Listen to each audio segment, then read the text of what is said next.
Olá, boa noite. Está no ar o Rede TV News. Olá, boa noite. Seja muito bem-vindo. O número de mortos por causa da chuva no Rio de Janeiro sobe para 18. As buscas continuam em Angra dos Reis e em Paraty.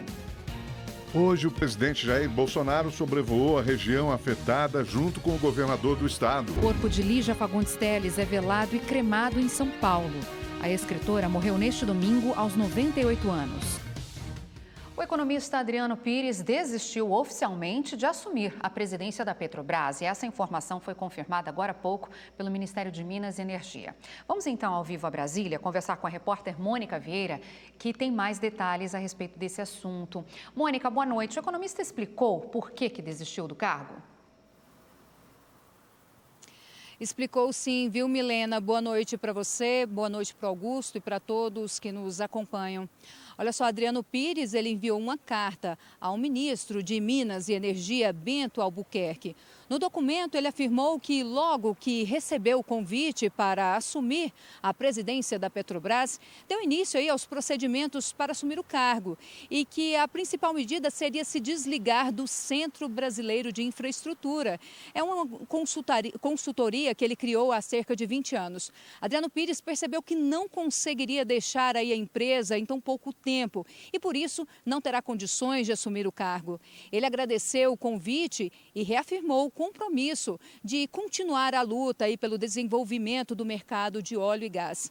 Em resposta, o ministro Bento Albuquerque, ele disse que compreende a situação. Além de Adriano Pires, o empresário Luiz Rodolfo Landim, ele também desistiu de assumir um cargo na Petrobras. Ele havia sido convidado pelo presidente para participar do conselho de administração da empresa.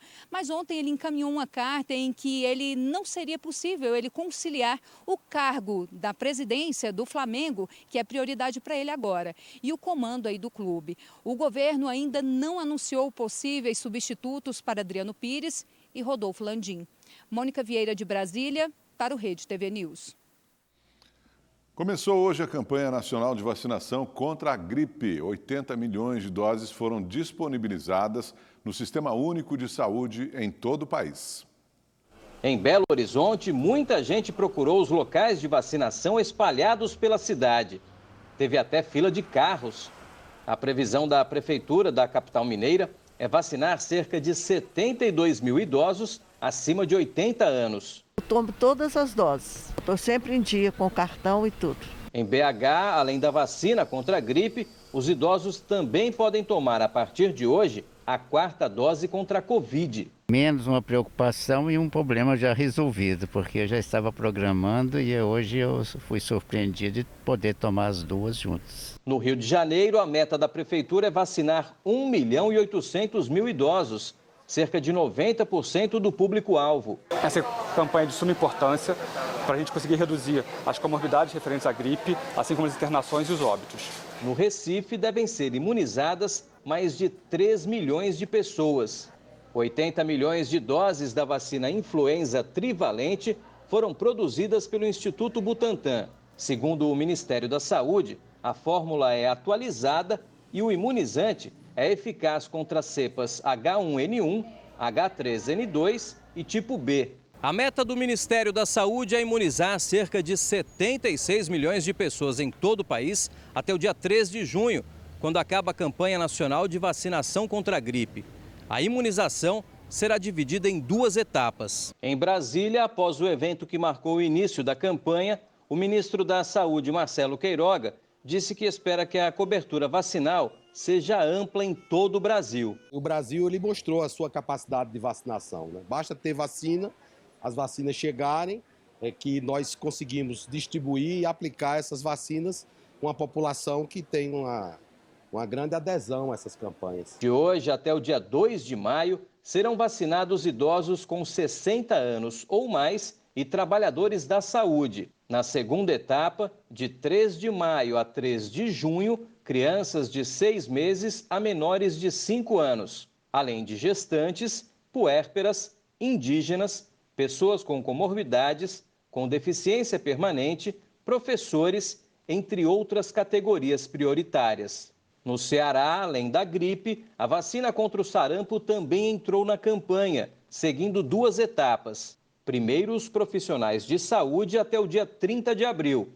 A partir de 2 de maio, crianças de 6 meses a menores de 5 anos. É muito importante que esses públicos dessas duas campanhas procurem uma unidade de saúde no período correto da sua etapa, para que a gente consiga interromper rapidamente a cadeia de transmissão das duas doenças.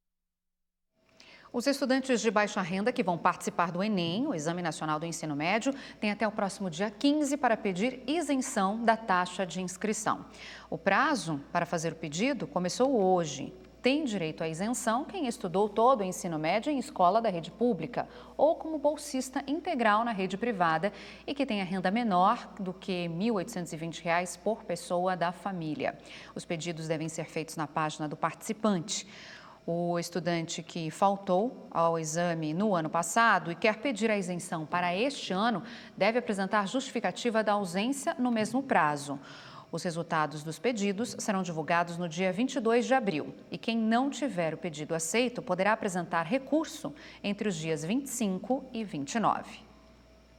O presidente Jair Bolsonaro cumpriu a agenda hoje no Rio de Janeiro. Ele participou da assinatura de um acordo de convivência entre o Instituto Chico Mendes, ICMBio e a Arquidiocese no Santuário do Cristo. No Alto do Corcovado, Bolsonaro acompanhou uma missa celebrada pelo arcebispo do Rio, Dom Orani Tempesta, em comemoração ao centenário da colocação da pedra fundamental do Cristo Redentor. Ao lado de vários ministros, do governador Cláudio Castro, o presidente da República acompanhou a assinatura de um protocolo de intenções entre a Arquidiocese do Rio e o governo federal para a conservação e o acesso ao Santuário do Cristo. Um protocolo, mas de grande simbolismo, de respeito a esse santuário e aos católicos de todo o Brasil. Um governo que acredita em Deus, defende a família e deve lealdade ao seu povo. Com toda certeza, é a fé que nos salvou no passado, nos elegeu e nos mantém vivos no governo até o dia de hoje. A assinatura do protocolo é um acordo para uma disputa que já dura décadas e que ganhou força depois que religiosos foram impedidos de chegar à estátua do Cristo Redentor. O monumento e a área do santuário pertencem à Igreja Católica, mas a região ao redor é do Parque Nacional da Tijuca, de responsabilidade do Instituto Chico Mendes de Conservação à Biodiversidade, que é vinculado ao Ministério do Meio Ambiente. Permanecem as regras de visitação, porém a igreja passa a fazer também parte dessa gestão, podendo realizar os seus eventos. No ano passado, o próprio reitor designado do santuário foi impedido de acessar o local para celebrar um batizado. O caso foi parar na delegacia. Agora, Padre Omar vai ter acesso livre.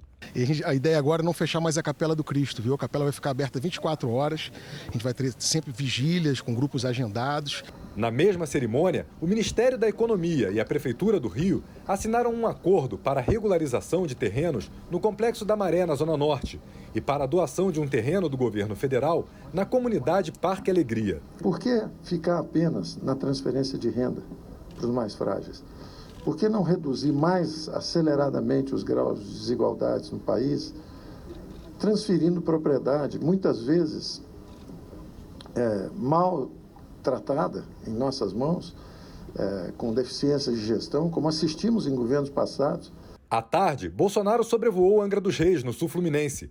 A região tem sido afetada desde sexta-feira pelas fortes chuvas que atingem o estado do Rio. Estamos de volta e com informações ao vivo do Rio de Janeiro, onde continuam as buscas por desaparecidos após a forte chuva que caiu por lá no fim de semana. Vários serviços foram suspensos e a repórter Aline Araújo, quem está conosco agora e tem mais informações. Aline, boa noite. Conte pra gente como está a situação aí nesse momento. Boa noite a todos que nos assistem. Bom, as cidades de Angra dos Reis e Paraty estão em situação de emergência. As aulas nas duas cidades foram suspensas e não há uma data para o retorno. De acordo com a Secretaria de Educação de Angra dos Reis, está sendo feita uma análise diária da situação do município para que só assim possa ser definida uma data para que os alunos possam retornar às escolas. Os transportes públicos, tanto em Angra quanto em Paraty, também estão funcionando de forma bem restrita em função de muitas ruas e estradas que ainda estão com interdições. Ao todo, em todo o estado, são 18 mortes confirmadas. 17 dessas mortes aconteceram na região de Angra e Paraty, que é chamada região da Costa Verde, que fica no sul do estado do Rio. As buscas por desaparecidos continuam e devem acontecer também durante a madrugada. Em Angra, ela se concentra principalmente na Ilha Grande e no bairro Monsuaba, onde 7 pessoas morreram. Em Angra e Paraty, 5 pessoas ainda estão desaparecidas. Veja na reportagem. No bairro Monsuaba, em Angra dos Reis, mais 2 corpos foram resgatados na madrugada desta segunda-feira. 4 casas foram atingidas pelo deslizamento de terra que aconteceu há 2 dias. Uma pessoa está desaparecida na região. Na Ilha Grande, o trabalho se concentra na praia de Itaguaçu. O cenário paradisíaco de alguns dias atrás agora está assim. 3 pessoas ainda não foram encontradas. A tempestade provocou o desmoronamento de grande parte da encosta. Terra e muitas árvores tomaram conta da faixa de areia. Em todo o município de Angra, entre sexta-feira e sábado, choveu 4 vezes mais do que o esperado para todo o mês de abril, um volume nunca registrado antes. Em Paraty, a chuva também foi intensa. Na praia de Ponta Negra, uma mãe e 6 filhos morreram num deslizamento. Um menino de 12 anos foi o único resgatado com vida e o estado de saúde dele é considerado gravíssimo. Os bombeiros ainda procuram pelo corpo de uma menina de 10 anos. O acesso às 2 cidades na rodovia Rio-Santos tem 4 pontos de interdição total. Em alguns trechos, o trânsito segue em meia pista ou pelo acostamento. Os garis do Rio de Janeiro retomaram a greve que havia sido suspensa na sexta-feira. A categoria decidiu interromper a paralisação que começou no início da semana passada por causa da forte chuva que atingiu a cidade. Segundo o sindicato, ainda não houve negociação com a Companhia de Limpeza Urbana e a greve segue por tempo indeterminado. A Conlurb afirmou que a paralisação foi considerada ilegal pelo Tribunal Regional do Trabalho, com multa diária de R$ 200 mil. Sem os serviços, a coleta de lixo está prejudicada em diversos pontos da cidade. Uma carreta ficou pendurada em uma mureta na rodovia Fernão Dias, em Betim, região metropolitana de Belo Horizonte. O veículo transportava brita e só não caiu porque realmente ficou preso pela cabine, como você pode observar aí nessas imagens. Com o impacto, o motorista foi lançado para fora do caminhão. Ele foi levado consciente para o hospital. Ainda não se sabe a causa do acidente que aconteceu na pista sentido São Paulo. Parte da carga ficou espalhada pelo chão e o congestionamento chegou a 3 quilômetros. Estamos de volta e chegou a hora de conferir a previsão do tempo para todo o Brasil com Gabriela de França. Oi, gente, boa noite para todo mundo. Olha só, o que provocou esse alto volume de chuva que causou transtornos no Rio de Janeiro, também no litoral de São Paulo, foram esses sistemas aqui. A gente tem a passagem de uma frente fria na costa do Sudeste e o sistema de baixa pressão que juntos potencializaram a formação de nuvens de chuva bastante carregadas. Amanhã, a chuva até diminui, mas ela ainda deve aparecer aqui entre Rio de Janeiro e São Paulo e mesmo que fraca, pode causar transtornos, porque o solo está bastante encharcado. Por isso, na capital fluminense, alerta ainda, tá, para novos deslizamentos. O tempo fica bastante carregado ainda entre terça e quarta-feira. Na quinta-feira é que o sol volta a aparecer entre nuvens e a máxima é de 31 graus. E as pancadas de chuva com trovoadas seguem concentradas na metade norte do Brasil, aqui entre o Acre e o Piauí. No restante do país, no máximo uma chuva isolada, o sol aparece mais. Agora, nessa área mais clara do mapa, entre o interior do Nordeste, Minas Gerais e o Centro-Oeste, clima seco e quente, viu? Terça-feira vai ser de muito sol e calor de 33 graus em Belo Horizonte, Goiânia e também em Campo Grande. No sul do Brasil é que as temperaturas ficam mais amenas. Em Porto Alegre, máxima de 23 graus, em Floripa, máxima de 24 graus. Na capital paulista, os próximos dias serão de tempo bastante instável, tá? Terça-feira, nublada, tem chance de chuva. Na quarta-feira também a temperatura até cai um pouquinho para 25 graus. E na quinta-feira é que o tempo volta a ficar firme, o sol aparece aí entre muitas nuvens e a máxima é de 27 graus. Por hoje é só, amanhã eu tô de volta. Até lá. Tchau, tchau.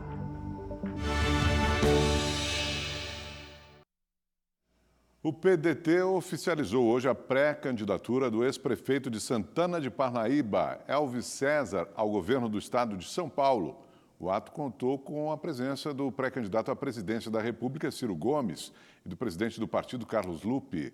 Elvis César se filiou ao PDT na última quinta-feira. Números do Instituto Paraná Pesquisas mostram o ex-ministro da Infraestrutura, Tarcísio de Freitas, do Republicanos, numericamente à frente de Fernando Haddad, do PT, nas eleições para governador do estado de São Paulo. No cenário de pesquisa espontânea, os eleitores foram questionados em quem votariam se as eleições fossem hoje. 5,4% responderam que dariam seu voto para o ex-ministro da Infraestrutura, Tarcísio de Freitas. 13,5% disseram que votariam em Fernando Haddad.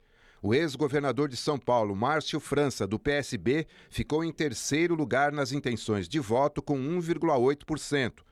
João Dória, do PSDB, vem logo em seguida com 0,7%. Guilherme Boulos, do PSOL, e o governador de São Paulo, Rodrigo Garcia, do PSDB, aparecem com 0,3%. 0,2% dos entrevistados disseram que escolheriam Felício Ramute, do PSB. E 0,1% o ex-ministro da Educação, Abraham Weintraub, do Brasil 35. Vinícius Poit, do Partido Novo, também aparece com 0,1%. 0,6% disse que daria o voto para outros candidatos. Mais de 70% não souberam responder ou não responderam. E 16,6% não votariam em nenhum dos nomes apresentados. A pesquisa ouviu 1.820 eleitores com 16 anos ou mais em 78 municípios do estado de São Paulo e foi realizada entre os dias 27 e 31 de março.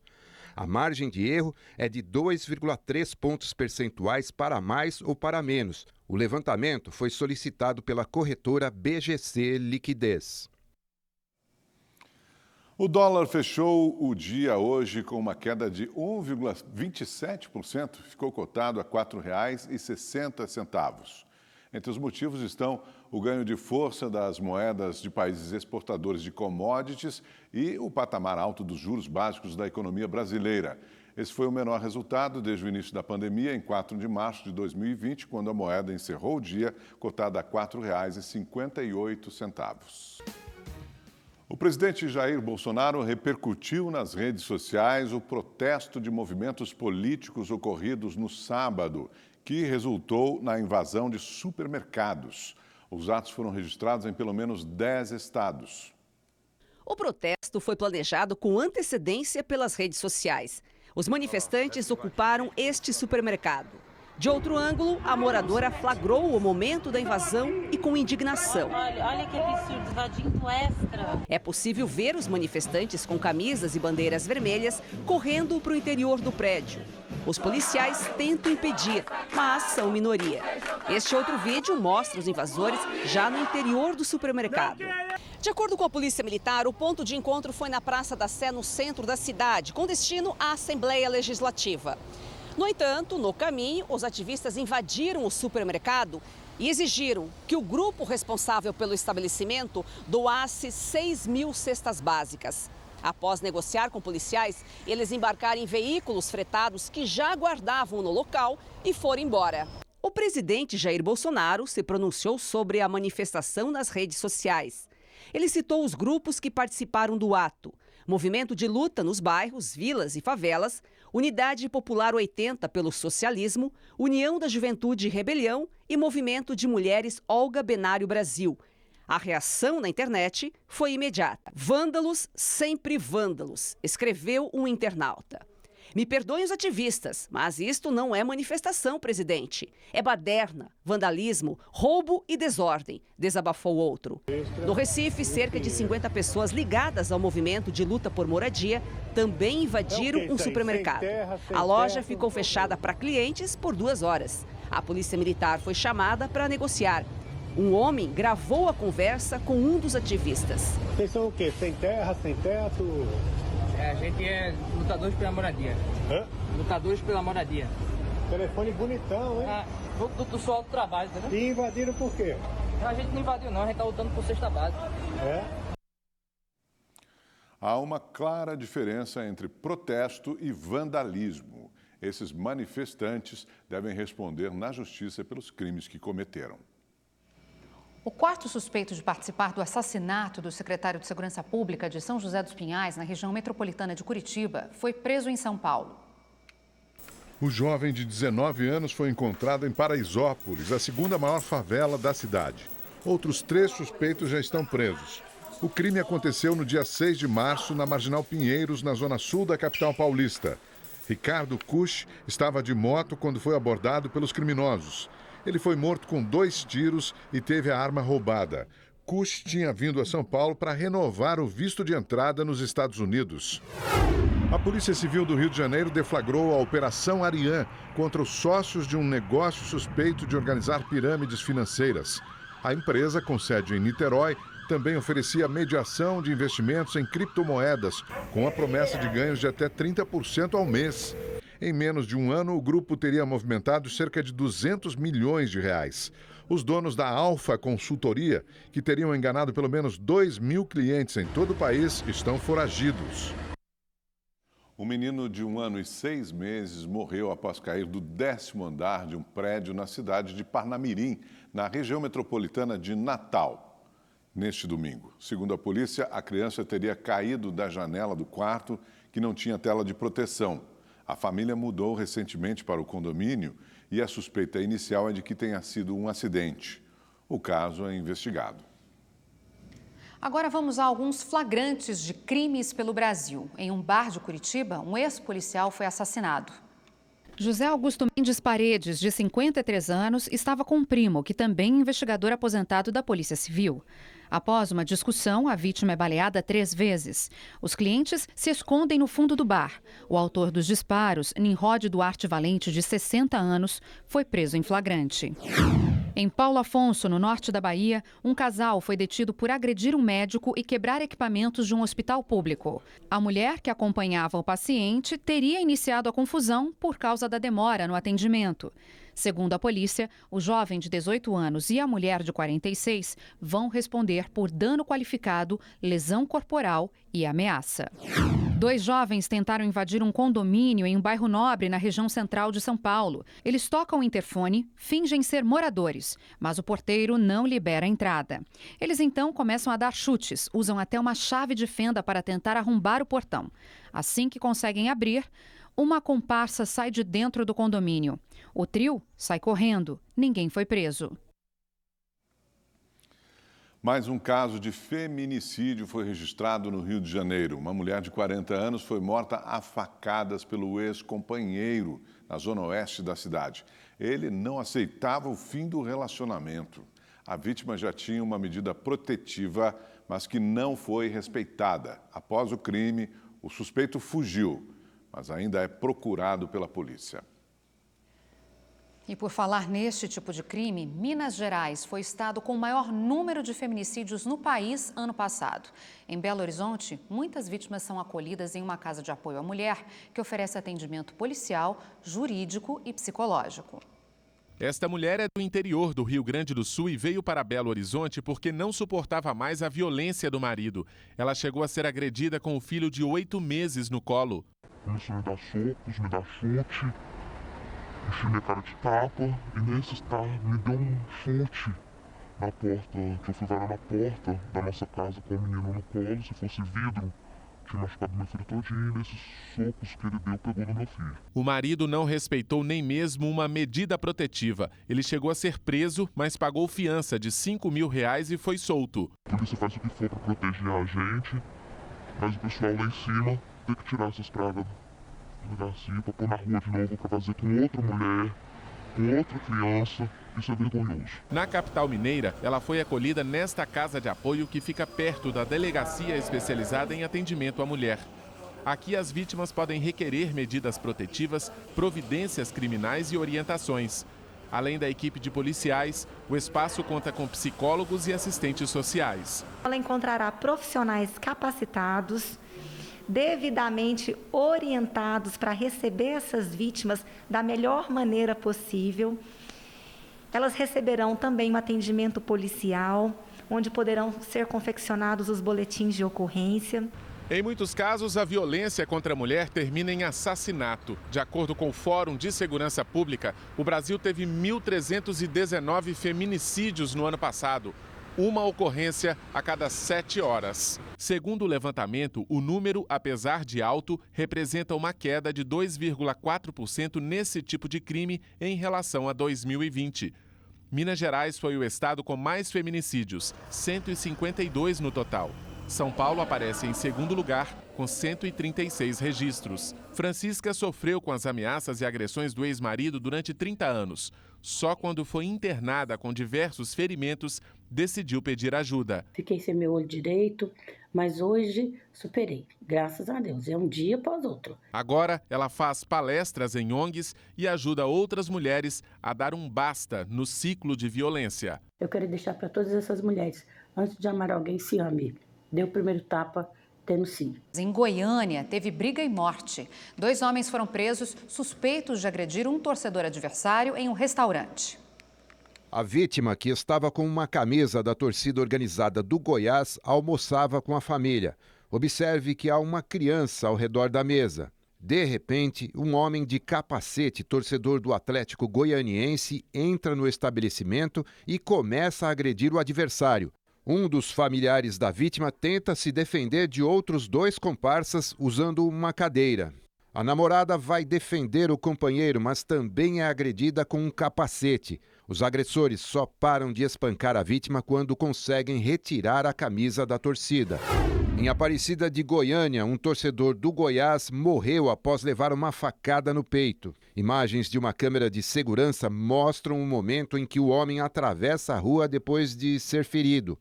De acordo com a Polícia Civil, ele estava com um grupo de pessoas em uma distribuidora de bebidas. O suspeito foi preso. O corpo da escritora e acadêmica Lígia Fagundes Telles foi cremado hoje em São Paulo. A grande dama da literatura brasileira morreu no domingo aos 98 anos. Lígia Fagundes Telles morreu em casa, na capital paulista, de causas naturais. O corpo da escritora foi velado ontem na Academia Paulista de Letras. A cerimônia de despedida foi aberta ao público. Parentes, amigos e políticos lamentaram a morte. A escritora e professora Lígia Fagundes Telles teve uma vida marcante na literatura nacional, tantos livros produzidos e com tanta vitalidade. Uma mulher muito corajosa, né? Enfrentou várias tristezas e problemas, mas ela foi até o final com muita força, muito generosa, maravilhosa, amiga dos amigos, amiga da família. Desde 1985, Lígia Fagundes Telles ocupava a 16ª cadeira da Academia Brasileira de Letras. Em nota, a ABL lamentou a morte e anunciou que fará uma homenagem à escritora na quinta-feira. Ao longo da carreira, Lígia Fagundes Telles recebeu vários prêmios importantes, como Camões, Jabuti e Guimarães Rosa. A escritora paulistana teve obras traduzidas para diversas línguas, além de adaptações para o cinema, teatro e TV. Nossos sentimentos à família. Obras do artista que marcou o século XX estão em exposição no Rio de Janeiro. Pois é, Marc Chagall, Sonho de Amor, revela um pouco desse universo fantástico e poético.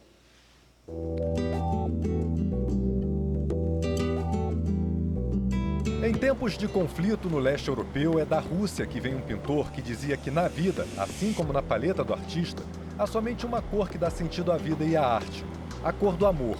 O tema é um dos mais celebrados por Marc Chagall e ele é facilmente percebido nas obras expostas no Centro Cultural Banco do Brasil, no Rio de Janeiro. O Brasil carece muito de arte e tal. As pessoas, é um jeito de conhecer um artista que talvez não seja muito conhecido como outros, né? Aqui no Brasil, né? Então é uma oportunidade de ver uma coisa nova, né? São 186 obras expostas, algumas delas que não foram vistas em exibições no exterior, como Vendedor de Gado, Têmpera sobre Papel, de 1922. Difícil não se encantar pelas cores e formas vibrantes e pela sensibilidade que fizeram Chagall dialogar com diversas escolas. Ele é uma pessoa que produziu muito, né? De uma beleza espetacular, né? Difícil até enquadrar ele em que escola, né, de pintura ele... Realmente é uma alegria estar aqui. A exposição é dividida em 4 seções. Cada uma trata de um tema diferente da obra de Chagall. E elas também refletem momentos diversos da vida do artista. A primeira parte é dedicada às origens e tradições russas e também às ilustrações que Chagall fez para as fábulas de La Fontaine, como o avarento que perdeu seu tesouro. Na segunda, intitulada Mundo Sagrado, os visitantes encontram obras da religiosidade de Chagall, como No Caminho, o Asno Vermelho. O pintor era judeu. Precisou fugir para os Estados Unidos durante a Segunda Guerra. No terceiro segmento da exposição estão as obras feitas em Paris, na volta do exílio. Foi na Cidade Luz que ele atingiu a plenitude artística, mas é na parte final da exposição que o amor e o sentimento de estar apaixonado pedem passagem em obras como Os Noivos com Trenó e Galo Vermelho.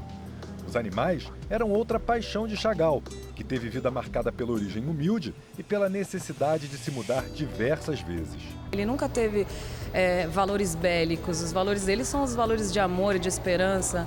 Então, ele também sofreu uma série de perseguições na própria Rússia, né, na própria Revolução Russa. Então, teve que se exilar, saiu da Rússia, foi para a França, depois teve que se exilar nos Estados Unidos. Então, é uma trajetória de perseverança, de persistência, né? E eu acho que a arte sempre tem que prevalecer porque ela comunica para você uma mensagem. Então eu acho que é isso que é importante.